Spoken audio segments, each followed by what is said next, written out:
प्यार का जख्म। रीते रीते जख्म अब भरने लगे थे। मैं भी निश्चिंत होकर जीने की अभ्यस्त हो चुकी थी, पर हृदय में दफन हो चुकी यादों को भी हवा मिलते ही जी उठना पड़ता है। ऐसा मैं आज महसूस कर रही हूँ। कब सोचा था कि फिर एक बार मुझे उसी आबो हवा में लौटना पड़ेगा जिससे संबंध तोड़ चुकने का दावा मेरे मन ने न जाने कितनी बार अपने आप से किया था। नागपुर मेरा शहर है, मेरा अपना शहर। बचपन की उन्मुक्त यादों और युवा अवस्था की संवेदनाओं ठिठोलियों से जुड़ा शहर। इस शहर में बहने वाली हवा की खुशबू में मुझे मेरी अपनी सुगंध आती है। यहाँ की मिट्टी को जैसे मेरा रोम रोम पहचानता है। यहाँ के पेड़ पौधों से लगता है मैं जन्म जन्मांतर से जुड़ी हुई हूँ।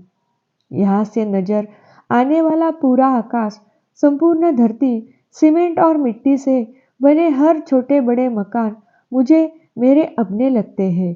मुंबई से कल रात जब ट्रेन में चढ़े थे तो पूरे 12 बरस बाद अपनी जन्मभूमि के दर्शन के ख्याल भर ने मुझे रोमांचित कर दिया। यह बात अलग है कि इन 12 सालों में मैंने नागपुर आने के कई निमंत्रणों को अस्वीकार कर दिया था। अपने ही शहर, अपनी ही जन्मभूमि से एक नाराजगी मुझे सदैव जायज लगती थी। माता पिता तभी चल बसे थे जब मैं तुतलाकर कुछ एक शब्दों का ही उच्चारण कर पाती थी। बड़े पिता तुल्य भाइयों ने बड़े ही स्नेह और वात्सल्य से पाला था मुझे। कभी शिकायत का कोई अवसर नहीं दिया था उन्होंने मुझे।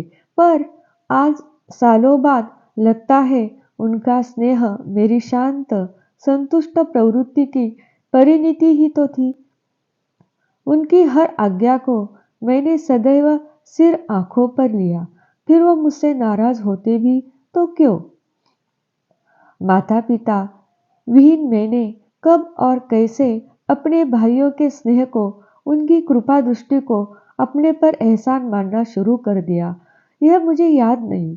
पर मैंने न उनसे कभी किसी चीज के लिए जीत की, न लड़िया कर अपने किसी आग्रह को पूरा करने हेतु गुहार लगाई। भाइयों और भाभीियों को अपना रहनुमा मानकर मैं किसी भी ख्वाहिश को अपने दिलो दिमाग में जन्म ही नहीं लेने देती थी। फिल्मों के लिए पहले से ही टिकट बुक हो जाया करते थे और घर से निकलने के पूर्व एक औपचारिक सा प्रश्न पूछ लिया जाता था, तुम चलोगी?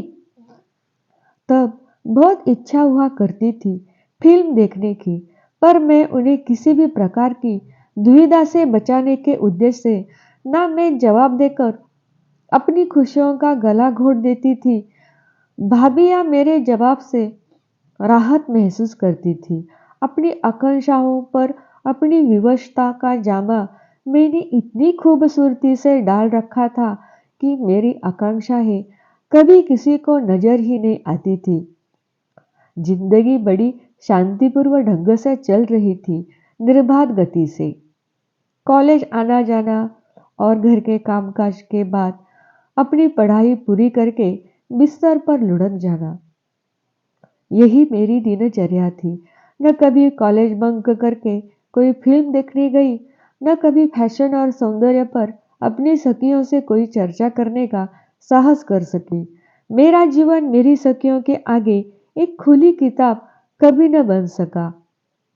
मेहनत से रोजी रोटी कमाने वाले भाइयों के पैसों को फिल्म और फैशन में उड़ा देना मुझे जायज नहीं लगता था। अंततः अपनी सखियों के आग्रह को बड़ी बेरुखी से नकार देना मेरी विवशता बन गई थी।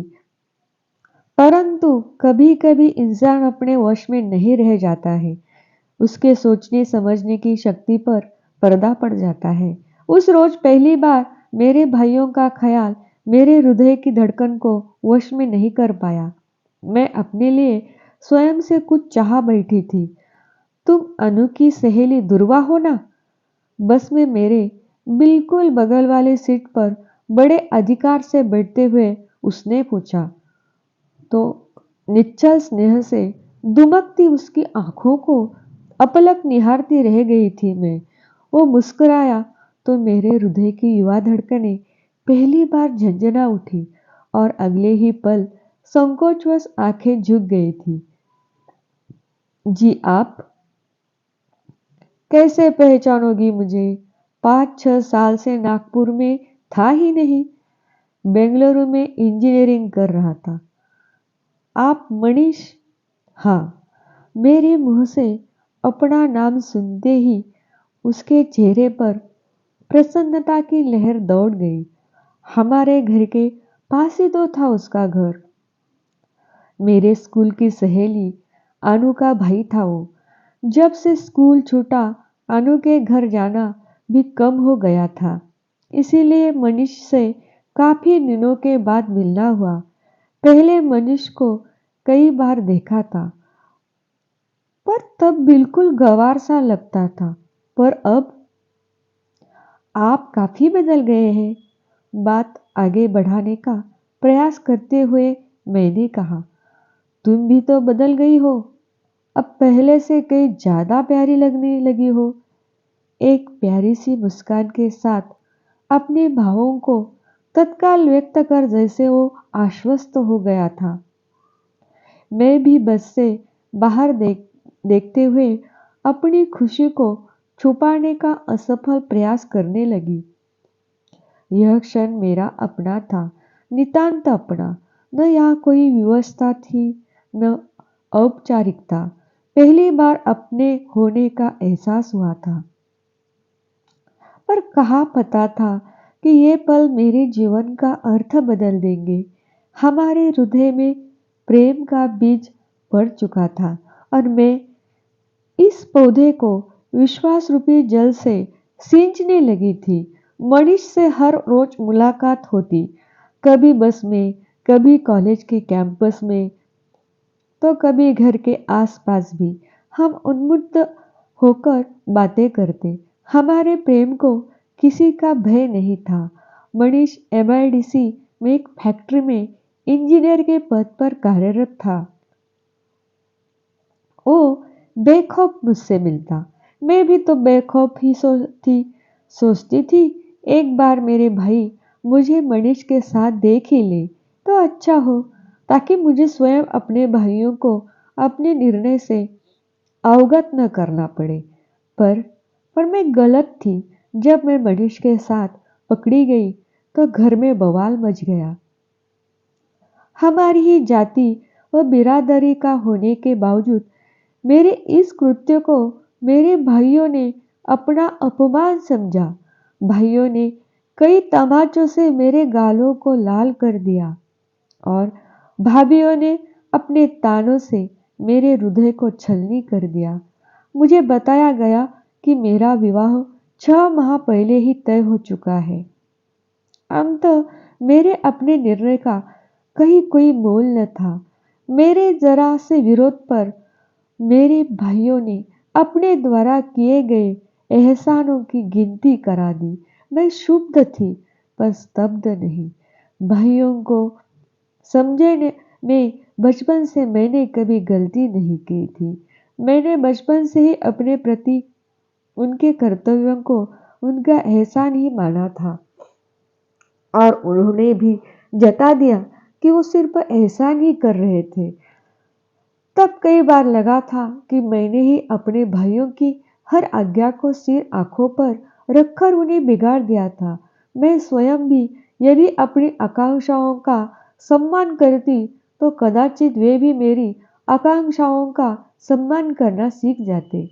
अपनी वर्तमान स्थिति के लिए मैं स्वयं को दोषी मानती थी। मनीष से अंतिम बार मिलने के उद्देश्य से गई तो उसने आलिंगनबद्ध करते हुए कहा, चलो दुर्वा भाग चले। और उसकी कोमल कांत भावनाओं का सम्मान करते हुए मैंने कहा था, हाँ चलो। पर मैं भाग नहीं पाई, पकड़ी गई।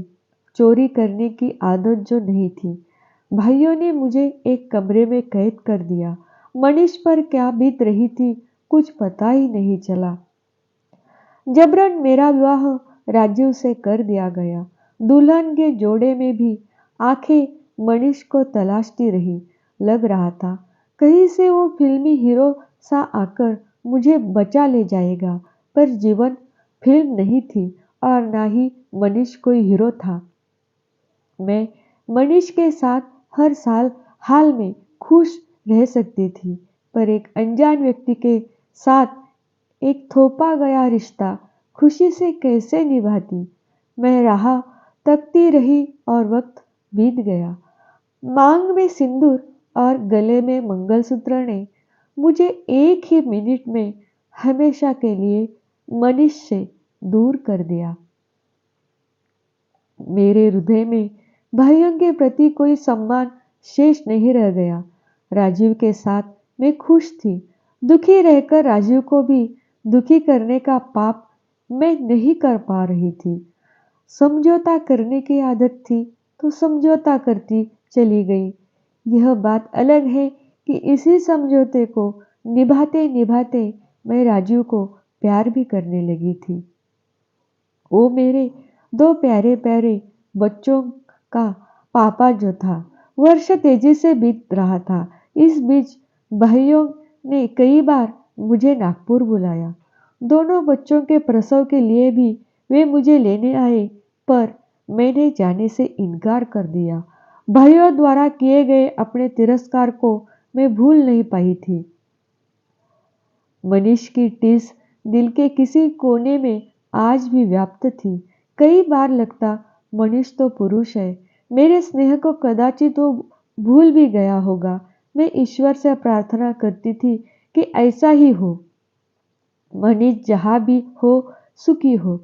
अपने अंतर्मन में मैंने मनीष के प्रेम जो दीप बड़ी ही निर्मलता के साथ जलाया था, उसी की लौ आज भी बरकरार थी।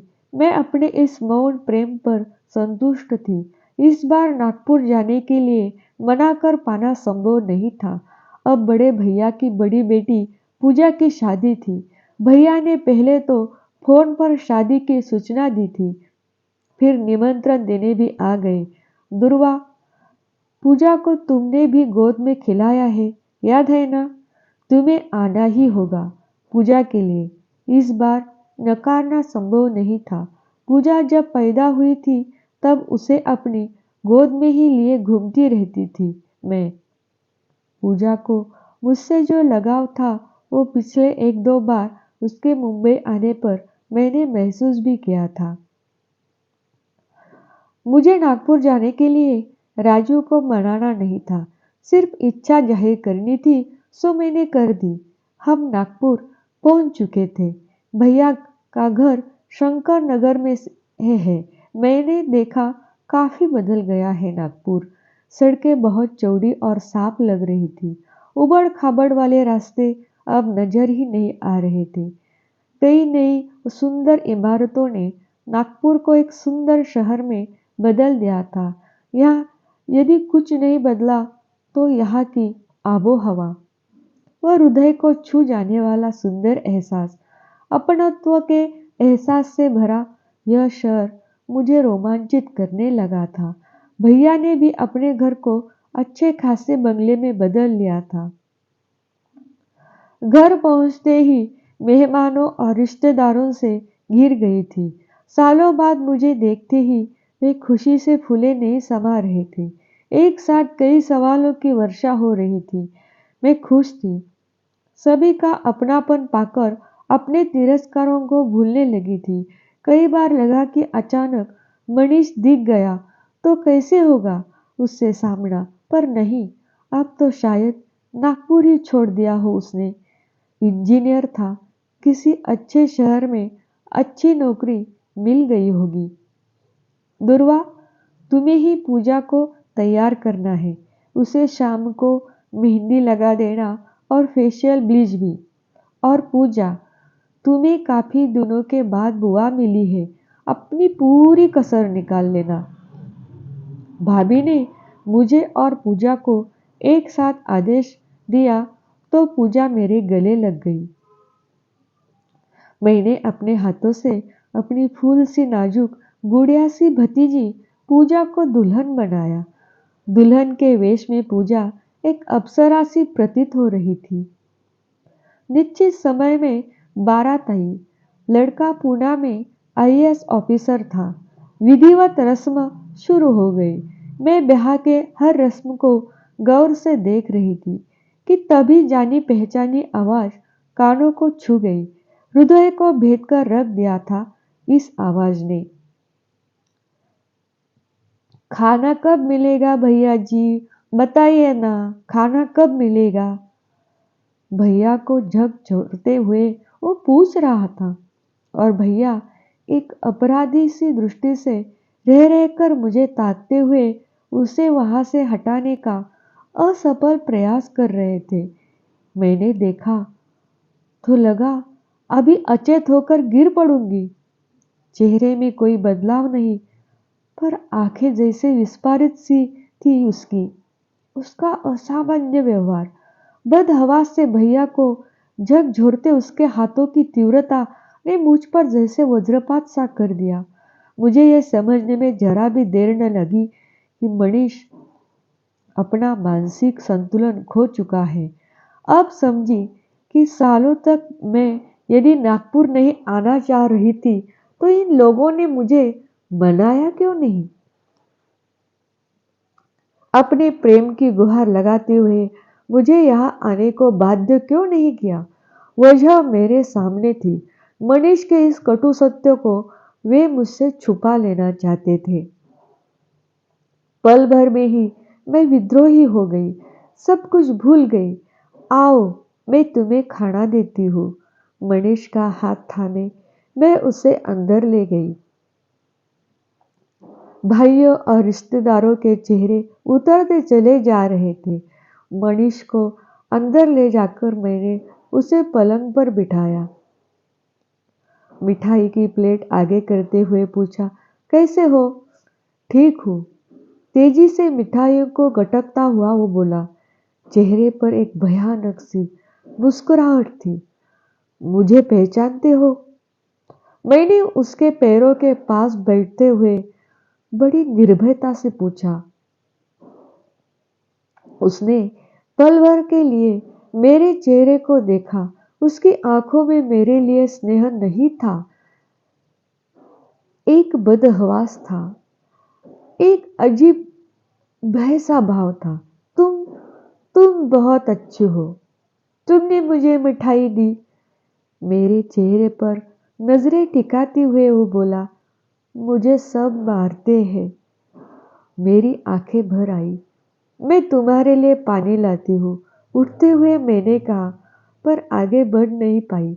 उसने मेरी साड़ी के पल्लू को पकड़ रखा था। तुम भी आना मेरी शादी में। मेरी शादी होगी दुर्वा के साथ, तुम आओगी ना? उसके चेहरे पर एक शर्मिला सा भाव आ गया था। जी तो चाह रहा था कि सब कुछ भूलकर मनीष को गले से लगा लूं, पर देखा दरवाजे पर अभी अभी राजीव आकर खड़े हो गए थे। मेरे पैरों में जंजीर पड़ गई थी। मैं पागल नहीं थी, इसीलिए बेखौफ मनीष को पुकार नहीं सकती थी। चेहरे पर पतिव्रता का मुखौटा ओढ़े मैं धीरे से राजीव के बगल में जा खड़ी हुई। मन ही मन में मनीष के प्यार के आगे नतमस्तक थी, जिसने मेरे प्यार में अपनी जीवन की आहुति दे दी थी। मैं महसूस कर रही थी मनीष के लिए हृदय में जल रहे दीप की लौ शत प्रतिशत निर्मलता के साथ हर पल कुछ और प्रगाढ़ होती जा रही है। तो दोस्तों, ये थी आज की कहानी। आपको कैसी लगी?